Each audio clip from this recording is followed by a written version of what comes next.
Welcome, everybody. This is our fourth and final Regional ACE webinar for this academic year and recruiting season.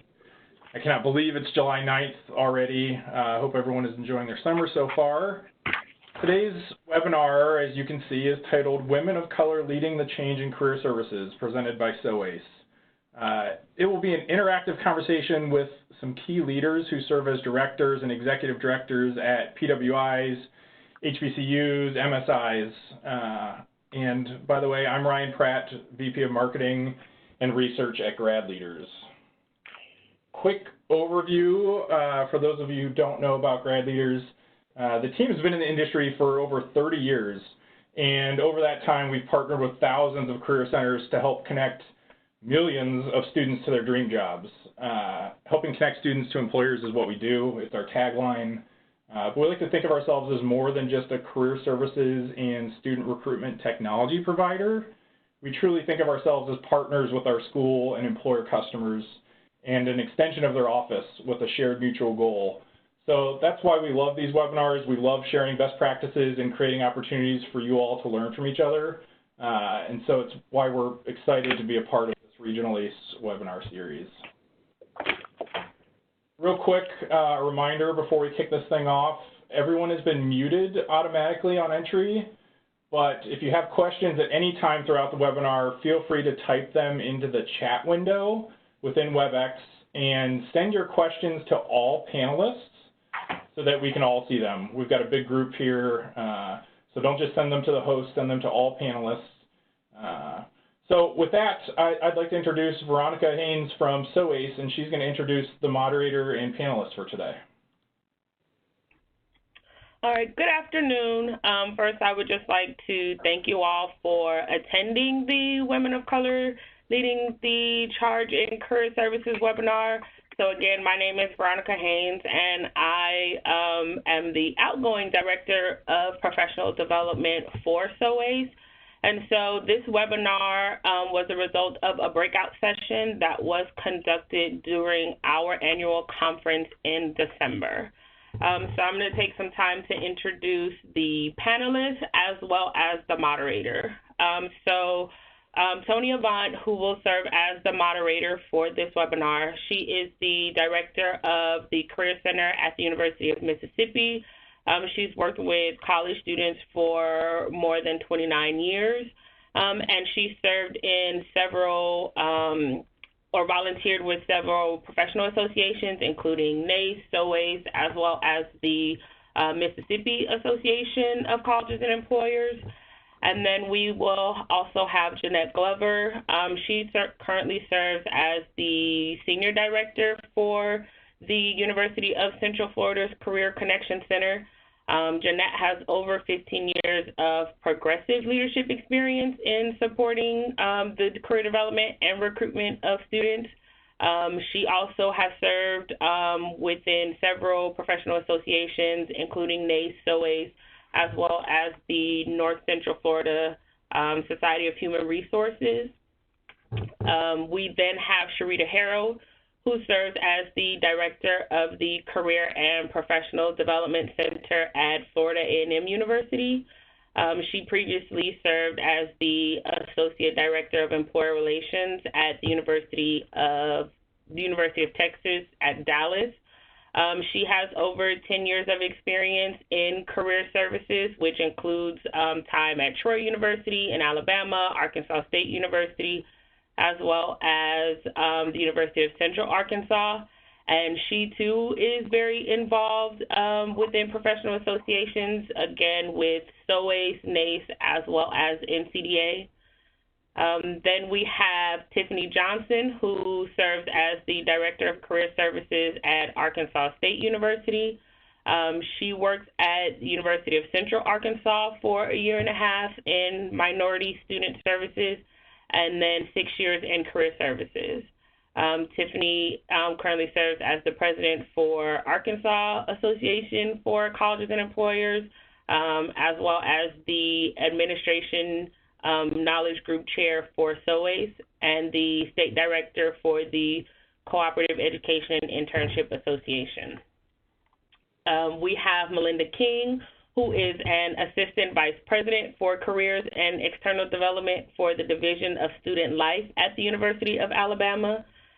She joined the University of Alabama in June of 2016, where she was the Executive Director of the Career Center. And then in 2018, she assumed responsibilities for the university's co-op program, as well as responsibilities for leading external engagement, professional development, and performance management for the Division of Student Life.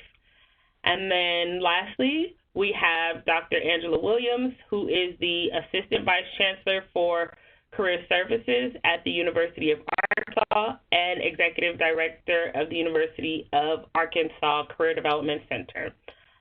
She has over 25 years experience in higher education with expertise in implementing career and student retention strategies, and she previously served as Director of Student Support Services at the University of Arkansas, and she's also worked as an academic and career counselor at the University of Florida and Santa Fe Community College. And so I will now turn it over to Toni as the moderator. Thank you, Veronica. And hello to all of our participants. We want to thank you for joining our webinar this afternoon. We were sharing a little joke before everyone signed online today, laughing because we've gotten to be very good friends, all of the folks that are on the panel today. And we were kidding around because we're a big, warm, fuzzy group, and we thought this might be interesting for you to see our personality shine through a webinar format as opposed to a face-to-face format. So with that being said, I'm going to go ahead and get started because we have a number of participants, and I'm sure you have some burning questions that you want to ask our panelists today. I'm going to start off with a question or two, and then we'll open up the opportunity for our panelists to join in with your questions. This is your webinar. We want you to be able to direct how you want this to go today so that we can make sure that we respond to the questions that you have for each of our panelists this afternoon. So Veronica gave you a brief introduction to all of us in our roles in working with career centers across the southeastern United States. But I want to start off by asking about competencies. NACE emphasizes competencies, the development of professional competencies for our students. And all of us as members of our organizations have competencies that we try to make sure that we develop to be good professionals in our field. And so I'd like to start off by asking our panelists, what do you consider to be some of the competencies that make effective leaders in career services?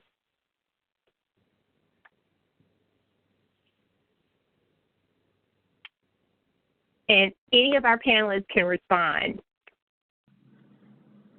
Well, I'd like to begin. I'm Angela Williams at the University of Arkansas, and there are a number of competencies that NACE recommends, but one of the ones that I'd like to discuss, and I'm sure the panelists will chime in with more, is leadership. But when not just talking about leadership, that's a broad term. When you talk about leadership, it's important for a director to have what they call social intelligence, even the emotional intelligence that you hear people talk about, and interpersonal skills. So there's some levels or sub-skills under leadership that are very important. And social intelligence, before I became a leader, I just didn't really understand that, but being able to operate effectively in a variety of social situations, we can define as a constellation of social performance and sensitivity to many social situations. Interpersonal skills, which we often talk about in terms of the soft skills of the leader, are the interpersonal skills and being able to develop relationships with others very well. But also under leadership is just having courage And when you talk about courage, another word for that is fortitude, having the ability to take calculated risk and standing up for what you believe and doing the right thing despite what others, the objections that you may get, and being able to advocate for your programs, for the people underneath you. All of those fall under leadership, and I could definitely go on and talk about more. Conflict management. I have people talk to me all the time about being a leader, and they are not comfortable with conflict. I said, honey, or men and gentlemen and women, if you are not comfortable with managing conflict, you probably won't be successful as a leader. And the first thing to know is that there will be conflict that will exist. Sometimes between you and a subordinate, you and a teammate, but sometimes you're doing conflict mediation between other employees. And, it's not that you will not have conflict, but it's being able to move beyond that and talk about how being able to resolve the conflict. So I'll stop talking and let some of my other panelists talk about some of the other competencies. So this is Melinda King from the University of Alabama. Can you guys hear me? Can everybody hear me? Yes. Yes, okay. So, I just really wanted to expand a little bit on what Angela, as she spoke about the importance of leadership, because I think that's really what these roles are about. Yes, there are technical skills that you need to have enough information about to be able to make decisions around who you bring into your organization and making other decisions. But those technical skills are really going to be maximized by your team. But the leadership piece is, to me, is everything for these roles. And like Angela talked about, there's so many different components of leadership. One of the ones that I look at that I think is critical, that someone told me much earlier in my career, that the most important thing that we have to do is develop our team. Because when you develop your team, everybody wins. Your team performs at their highest level.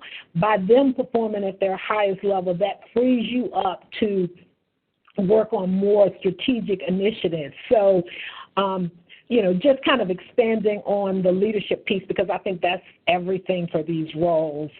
And then just one more comment,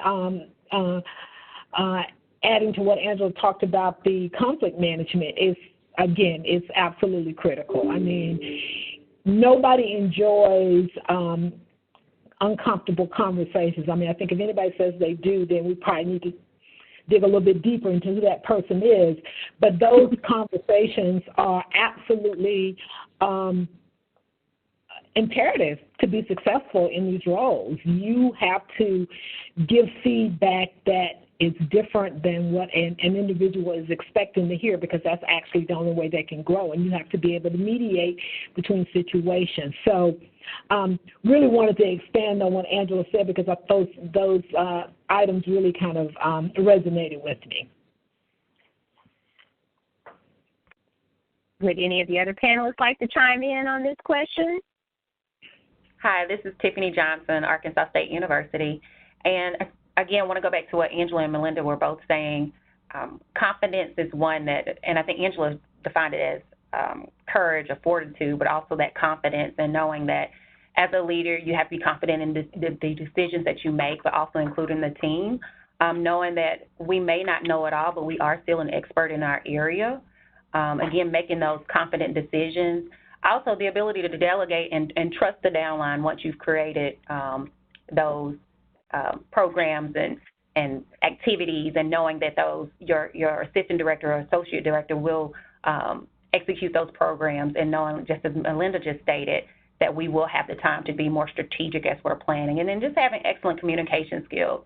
We have several different stakeholders across campus, off campus, including our employers, and so knowing how to communicate with all of them for a common goal. Excellent, excellent.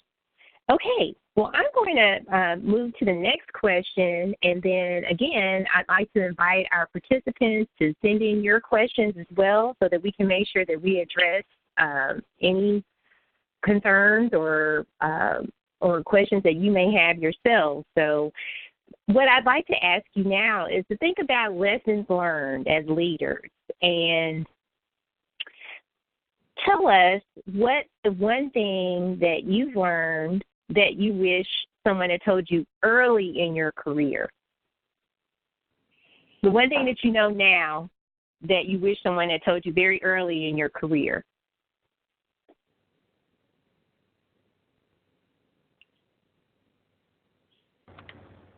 So this is Sherita Harrell from Florida A&M University.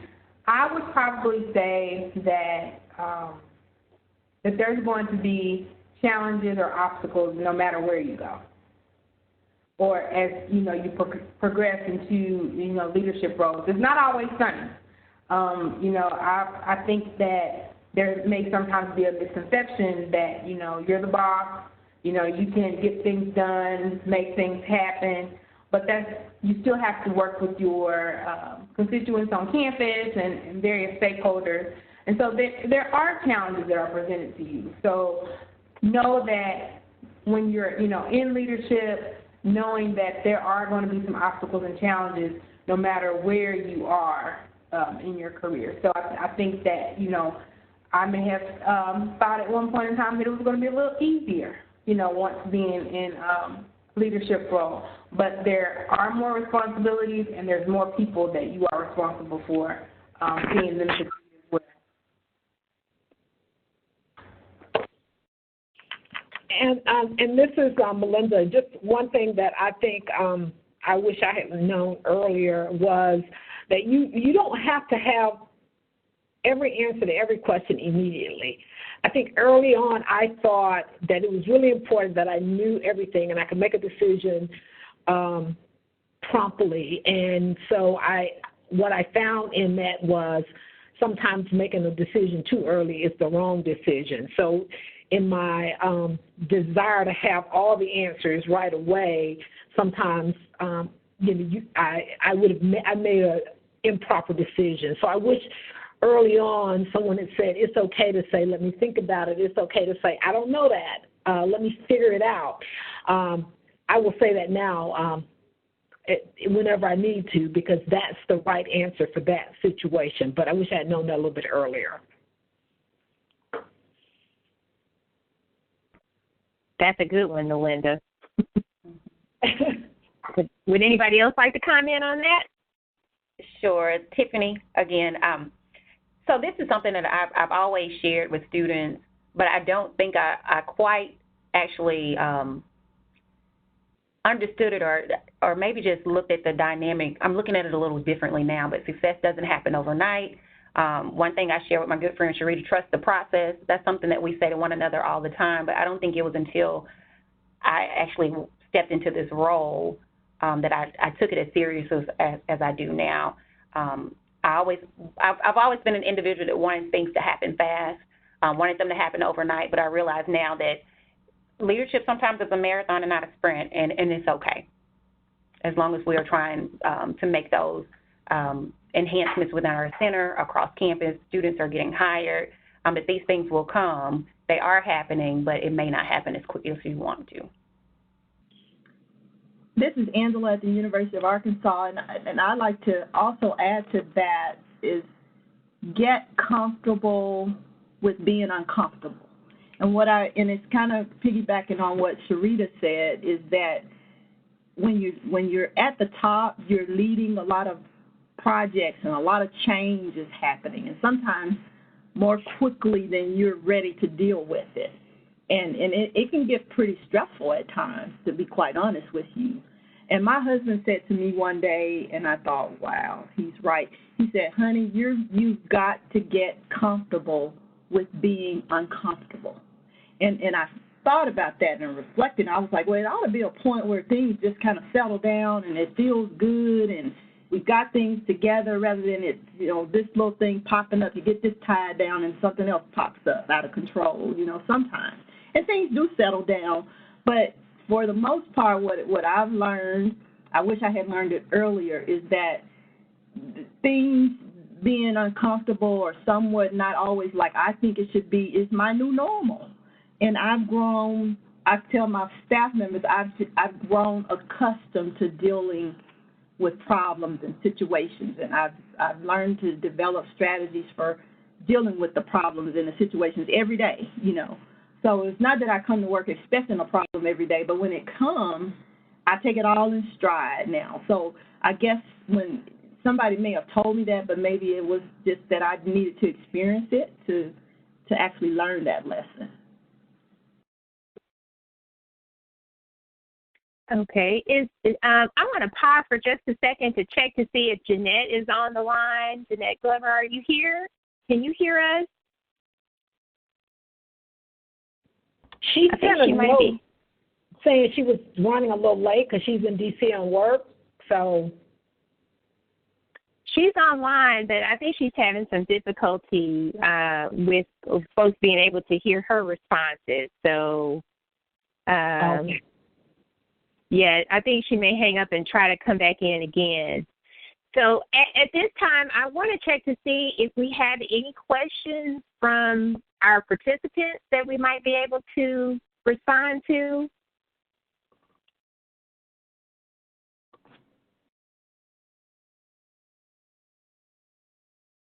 Ryan, if you're still on the line, can you help us with this? Yes, yeah, we just got one question in the chat. It's a long one, so let me read it to you. Who have you looked to for formal or informal mentorship in your career trajectory? How do you operate in an environment where career services does not have strong advocacy at the executive level? My institution co-located career services with advising. However, none of the leadership has a background in career development. Any advice on how to navigate a situation where none of one's leadership team has background or training in our field? This has implications for advocacy and access to resources when leadership is having conversations with key decision makers at a level at which we are not included. Maybe back up to the first question. Yeah. Yeah, those are great questions. The first one, I believe, is who have you looked to as a mentor to help guide you through your career trajectory? Is that correct, Ryan? That is correct. Okay. Who wants to respond to that one? I'll start on that piece regarding looking to mentors. This is Melinda King again from Alabama. I always looked around at people who I liked their leadership style, and I would see that their leadership style inspired their team. And so it was always very different people doing different functions, most of the time not even the same type of work that I was doing. But I really zeroed in on how they led, how they motivated their people, and I've had different mentors at different times in my careers, and I think it's important that people recognize that it's okay to have a variety of people that you look to for different things. But for me, I saw how people led, and I basically said that's the kind of leader I want to be, and those are the people that I connected with and looked to for mentoring relationships.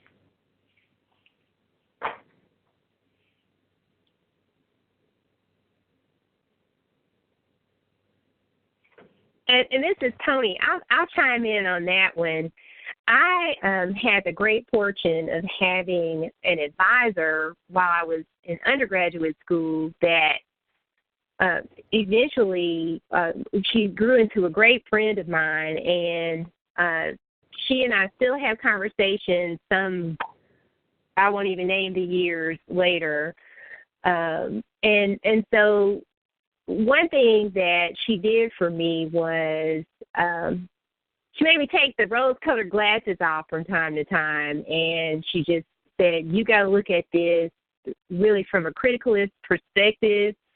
She shared her critical point of view. Oftentimes I didn't like hearing what she had to say, but everything that she told me was very truthful and very helpful. And so, you know, I had to learn how to receive a constructive feedback from an individual who had my best interest at heart. And even now, as I've grown through my career, I still consult with her from time to time because I value her opinion. I know that she's going to always be honest with me. And we take the professional side of ourselves off and we just talk sister to sister about some of the things that are going on in my professional career. She's since retired, so she gets the pleasure of staying at home having fun every day. But I'm still working, and so every once in a while, you need somebody that you can share some information with that, I would say try to find someone that can mentor you that works for your university, someone that you can trust and know that your information will be held in confidence when you have these private discussions, but also find someone outside of the university that you can have conversations with to bounce ideas off on, or just to vent if you need to do that, so that when you do have to go back and have a hard conversation with a staff member or with your supervisor, you've already had a little role play session with someone, and you can make sure that you are communicating in an effective manner and not in one that's approachable, where someone can actually hear what you have to say.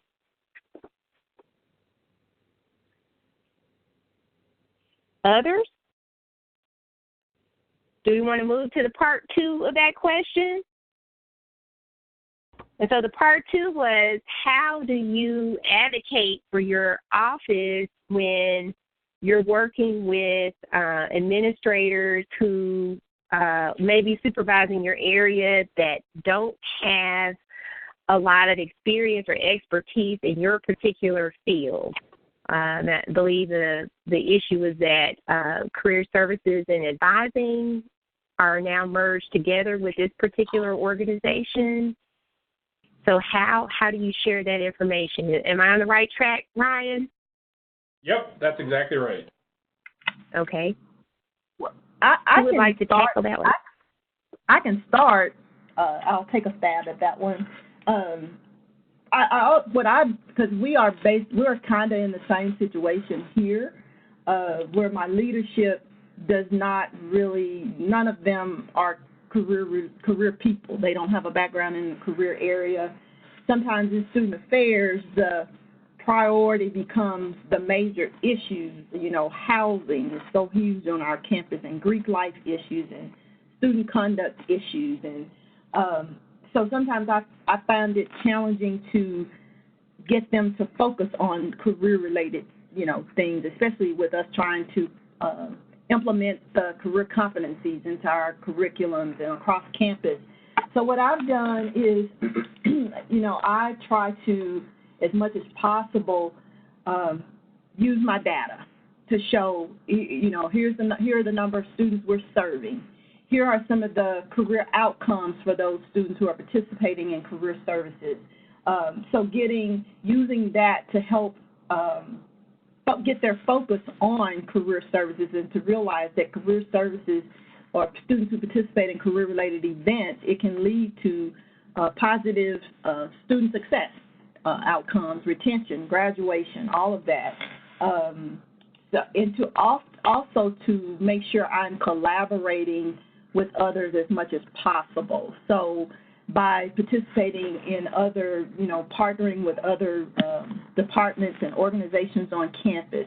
And then, like I said, I'm pushing the envelope a lot. It takes courage, because, and my boss sometimes they laugh at me, because when they're planning things and they're not even thinking about how career services can add value to those programs and services that they're doing. So I think that it's my job, if I'm going to be at the table, it's my job to present that information. And I'm always thinking about conversations that I need to be a part of, or someone on my team needs to be a part of a meeting, or things like that. So you kind of have to really be creative and think of ways that you can add value to help inform them of the value that you can add if they're not thinking that way.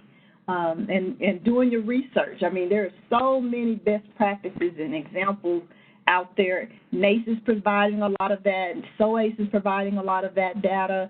Use the data and go and just have those critical conversations with people. Sometimes people just don't know. They're not aware.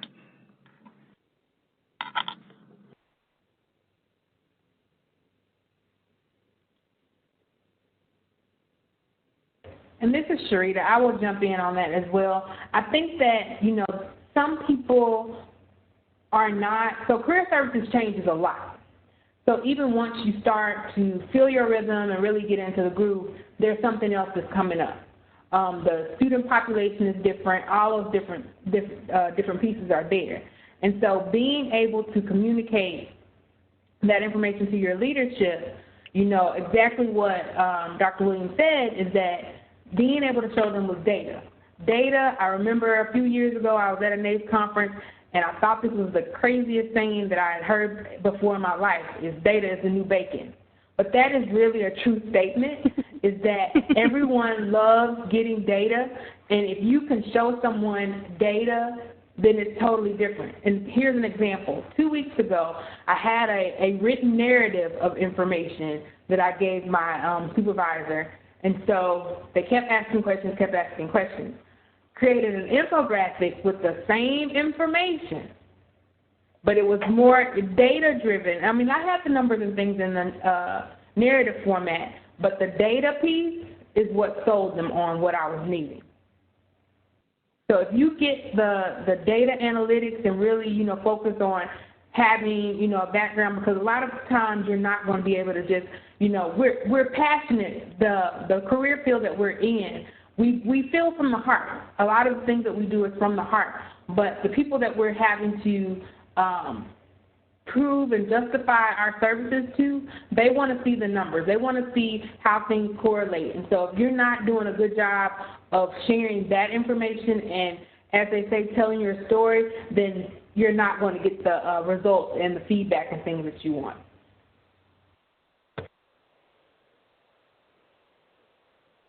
Those are excellent points, panelists.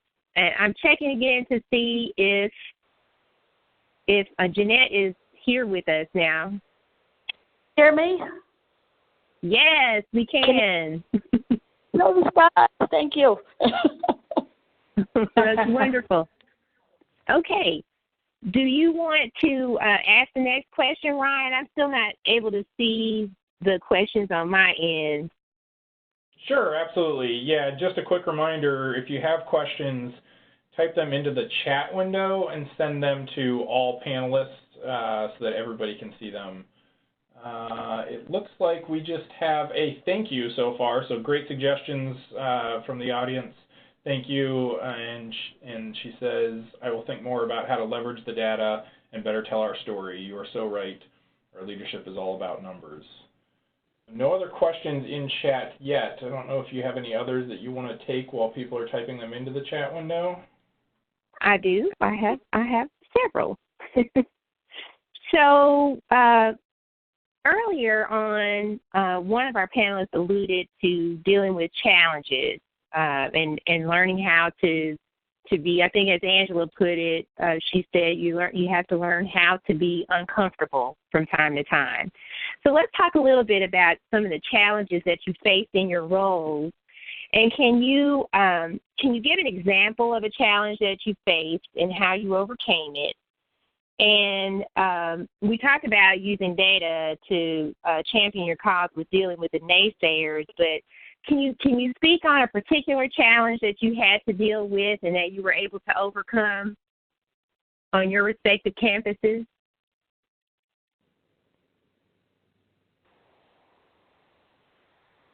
Hi, this is Jeanette from the University of Florida. I was sitting here, I was thinking of I think it's probably one of the obvious challenges between all the panelists, which is being a woman of color at our institution. And for many, I know for myself, with my vice president's cabinet, I am the only woman of color who sits in that group.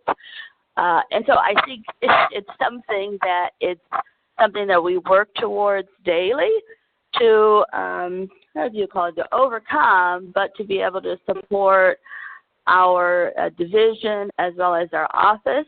I have found the ability to build relationships with others. I think many of my colleagues have talked about the importance of finding connections, finding commonalities with others on campus at your institution, finding opportunities where you can collaborate and work together, helping others to be able to get to know you as a person, as a leader, but also as a contributor, and then finding ways to be able to connect to support students. I think the relationship piece is key and important. I know my other colleagues talked about the mentorship and advocacy and support, and I always remember the quote about I think it's Shirley Chisholm, you know, if you don't have a seat at the table, you pull one up and you bring one there to be able to make sure that your voice is heard.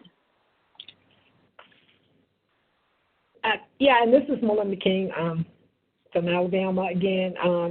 I mean, Jeanette probably said something that we all wanted to say, but we sometimes we can get a little uncomfortable talking about the obvious, that we are all women of color, and in a lot of situations we are the only people of color in the room. One of the challenges that I have struggled with in my environment has been I was trying to fit in.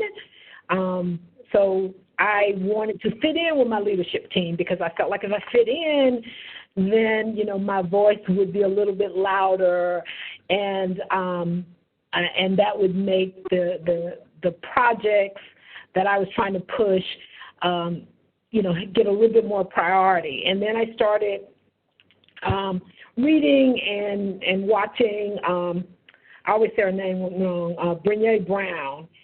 And she talked about that fitting in is just the opposite of belonging, and that you really shouldn't have to fit in. You should belong.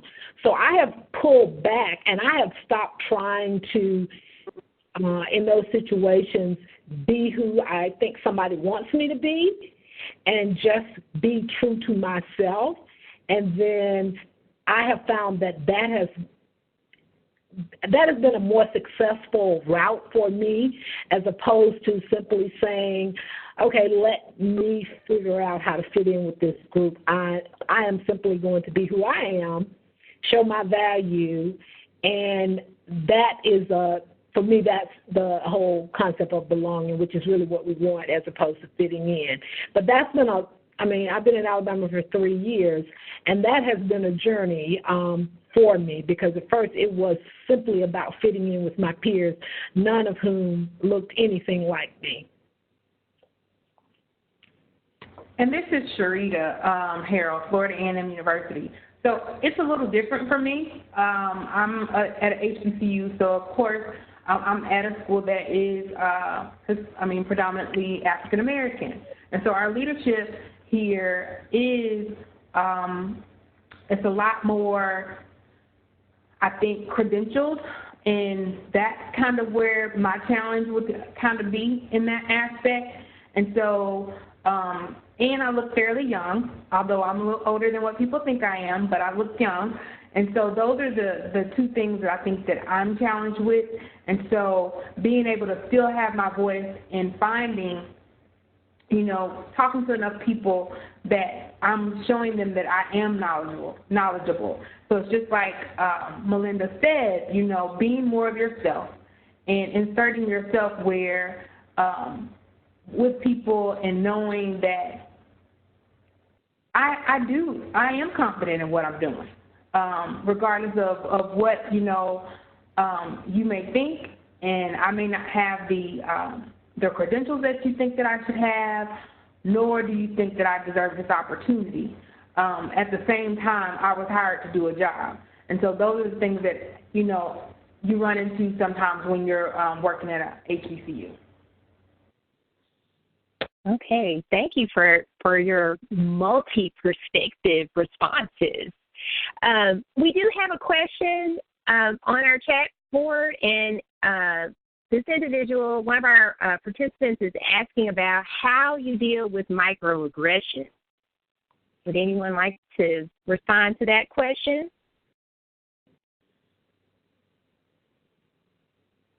I mean, I think, again, I just think you have to call situations out. I come from a D&I background, and I'm a big advocate of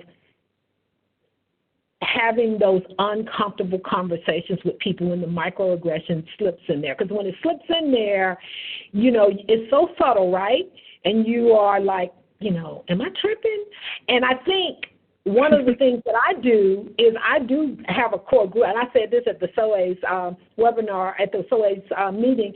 I have a group of people who look a lot like me, who I explain a situation to them, and I ask them, like, is this just me, or is this something that probably wouldn't happen if my packaging was different? And they kind of break it down for me. And in some situations, you, like I said, you absolutely call the situation out. You point it out, because that's how people learn. And sometimes people truly don't recognize their bias. You know, we all know, we all have them. And then sometimes it's information that I'm just going to store, because it helps me to understand who I'm dealing with in future situations. But again, the microaggressions are real, and when they happen, we have to figure out a way to manage through them, around them, or something, but not to just let them sit there and make us question ourselves and who we are based on how somebody is responding to us.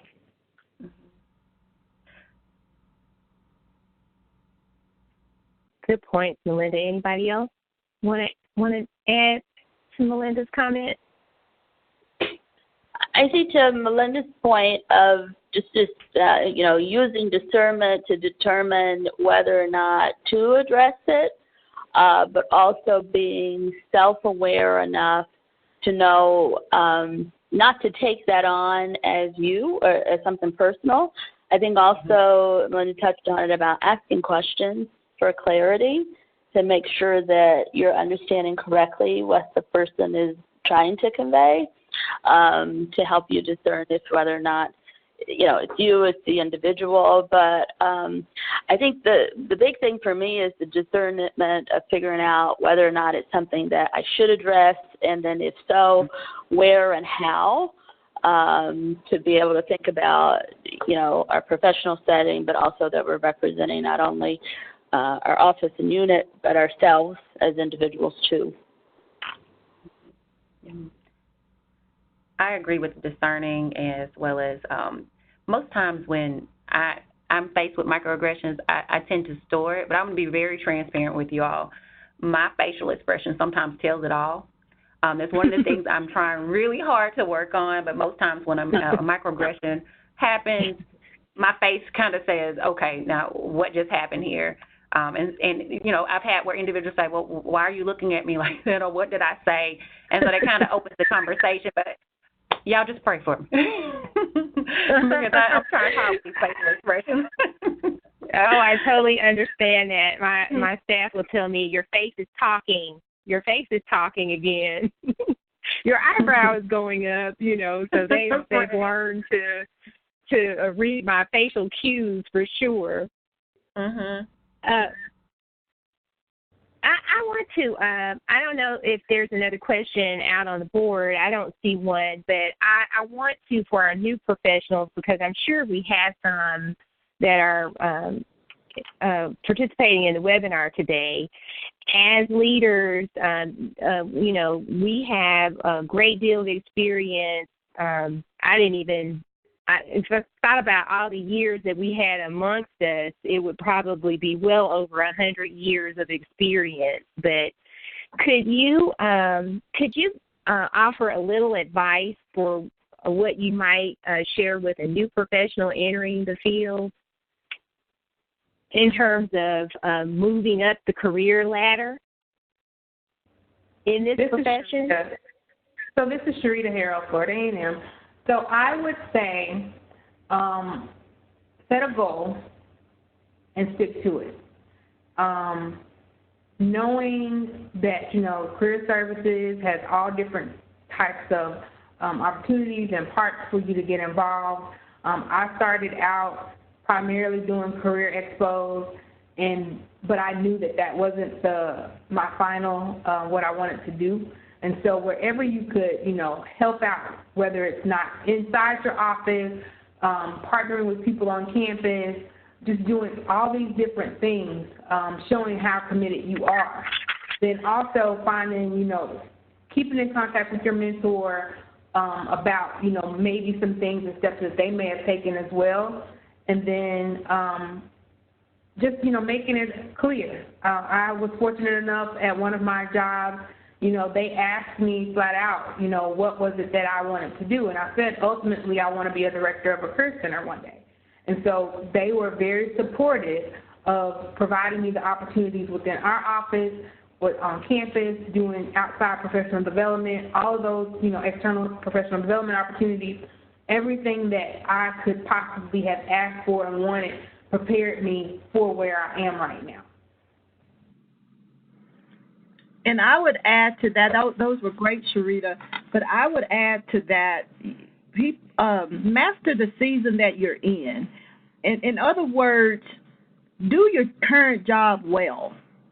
And I'm not saying that any of us are perfect in our roles, but there's a book out that we just did a book club review in our office. We do it every summer. We do just select a book and we do it as a team and review it as a team.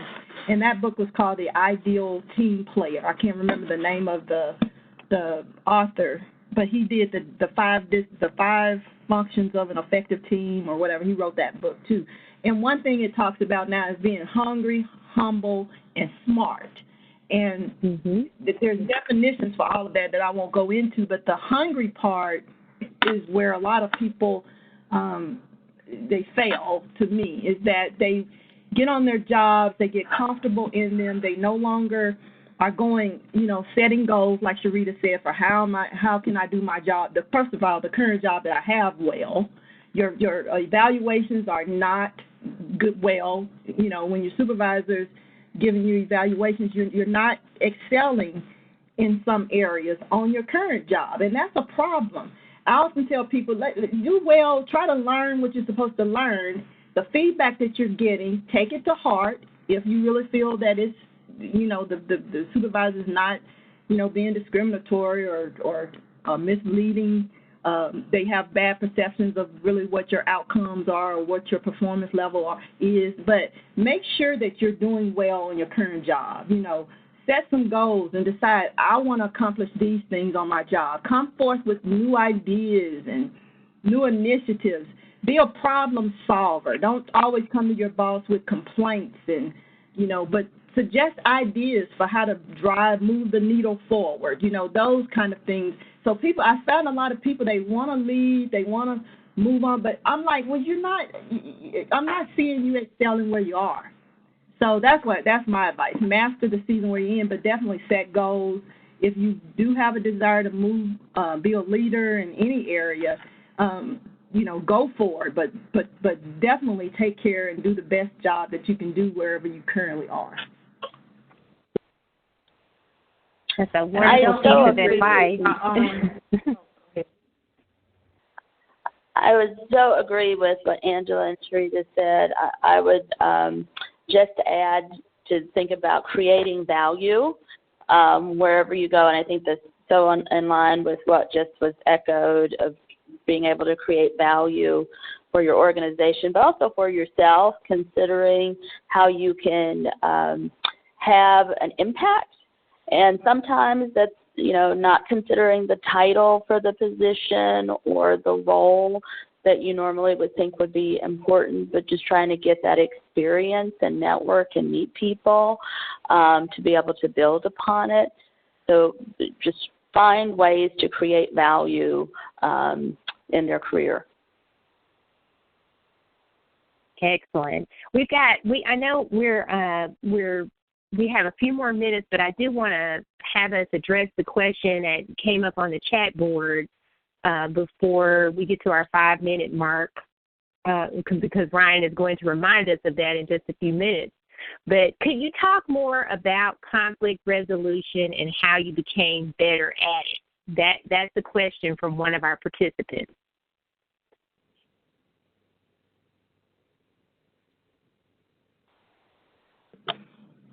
I think I brought that up. That's a part of leadership. It's actually a part of any relationship that you're in. I think it's amazing to me that people, first of all, think conflict's not supposed to exist. I should be able to get along with everybody, and that would be great. But it's necessary. It gives us an opportunity for progress in a relationship or regress.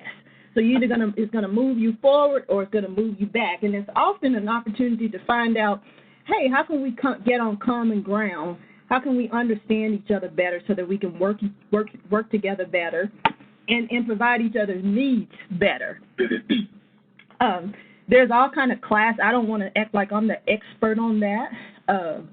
What I've done is to just get comfortable with that and be willing to have what I call the hard, difficult conversations, no matter if it involves me and another staff member or if I have to mediate between them.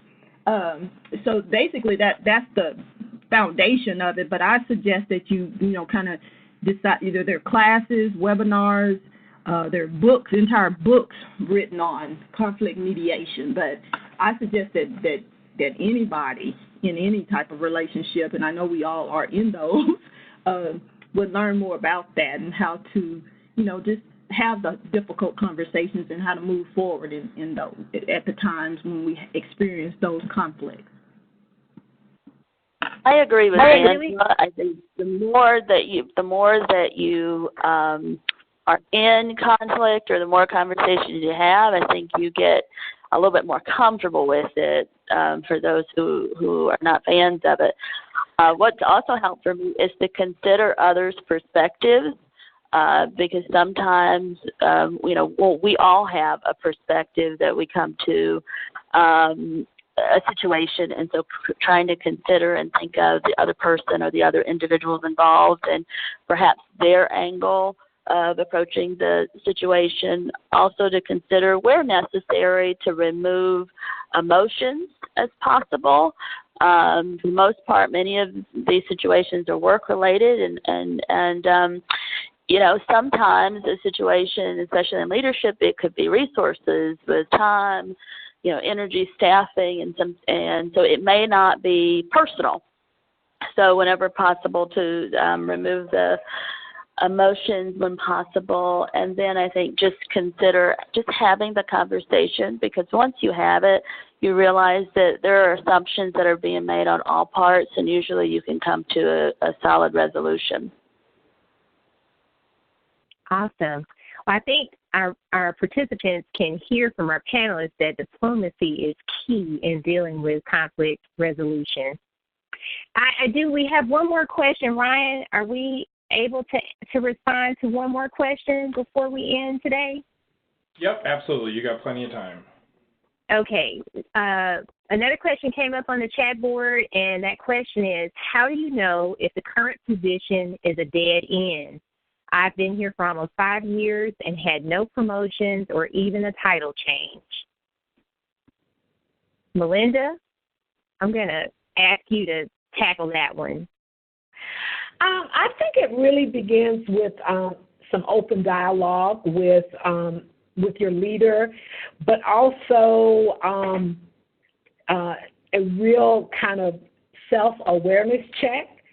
I'm often, I think Angela talked about this, when people talk about wanting a promotion and they aren't, performing at a high level in their current job. So I think for me it's twofold. One, a solid look at what you're doing, and if you truly are excelling, and then after that having a conversation with your leader. In some situations, stuck simply means that there are not a lot of opportunities at the next level for you in your current organization. And sometimes it's a tough decision, but what that means is making some moves outside your current organization. Sometimes it's outside your current function. Sometimes it's outside your current institution. Even leaving an institution doesn't mean that you've abandoned that institution, because we know that people leave, get different experiences, opportunities open up, and then they come back. So for me, twofold, really doing a hard assessment of your current work style, your current work ethic, how much value you're bringing, and then having some conversations, looking at the organization to see if the movement is simply because the next level is very flat and there's no options for you. And this is Sherita. I do want to add something to that, because you can, if your performance evaluation, looking at that and knowing how your supervisor kind of values from that angle can help you in determining how you should approach the situation. If you're addressing all of the, meeting and exceeding expectations, or if there were some things that, they wanted you to improve on and you're doing those things and hitting a mark, then that's how you can kind of focus on that situation. And going back to what Dr. Angela said earlier about doing your job well. So, yes, you learn the role that you're in, do it exceptionally well, and then sprout out and doing other things and master those. But make sure that what you were hired for, that you are doing that with flying colors. I feel like there was one other thing I wanted to add, but I'm trying to not run over time and saying more.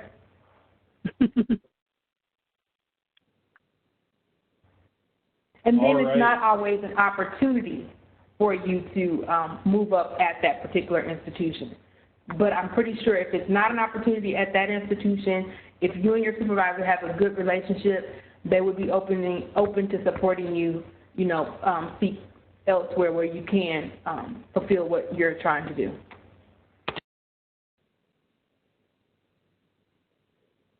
Awesome, thank you.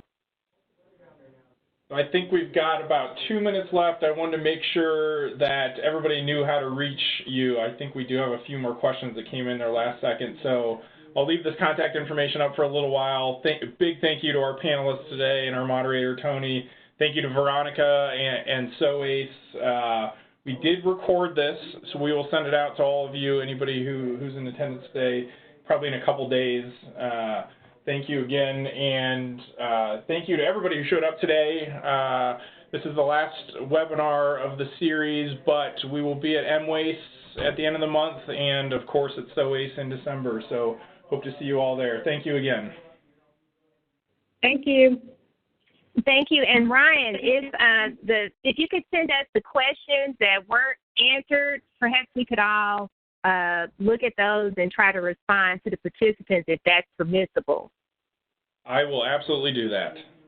Oh, and one more thing. Melinda from the University of Alabama. I'm going to have some job openings, so people on the call, if you're interested in some mobility, reach out to me. I also have some jobs open. Well, maybe I might call us. All us participants, we would love to hear from you. Thank you so much for participating this afternoon. Have a great day. All right. Bye.